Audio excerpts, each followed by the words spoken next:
Mark and I have been friends for, I guess, like 5 or 6 years now, since he first started getting tattooed. And he's amazing. He's one of my favorite people in the world. Like I never, it's like I was never really like involved in the fashion world or followed it that closely.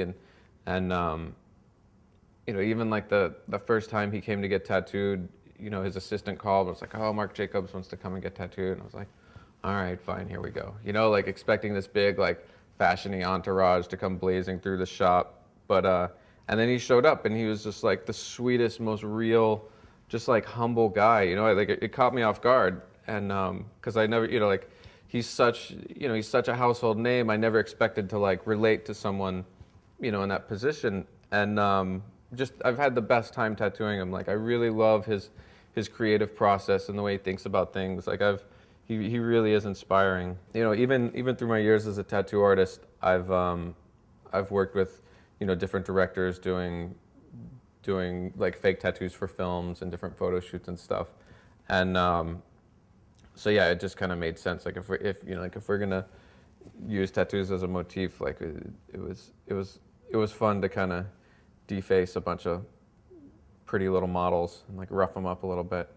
Louis Vuitton is very, kind of travel minded. Like a lot of what they do is very travel conscious and kind of a reoccurring theme. And obviously, tattoos.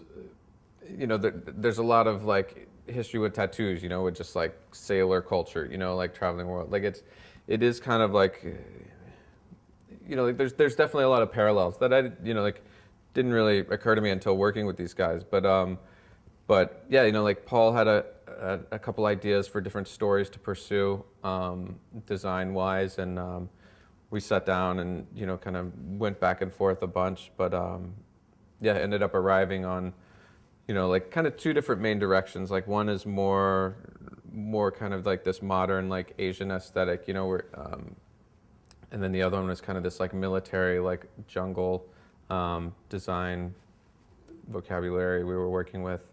But it was great. It was amazing. Like it was really cool just to see that whole process and how it comes together. Because I feel like with like with like with a painting or like a drawing or sketch, it's like you draw a sketch and you can kind of see where it's going. But with in doing like a fashion collection, like it's much more abstract. It's much more vague. Like you're dealing with like just like an impression or like an emotion, and trying to figure out to like build this world around that emotion. It's really amazing.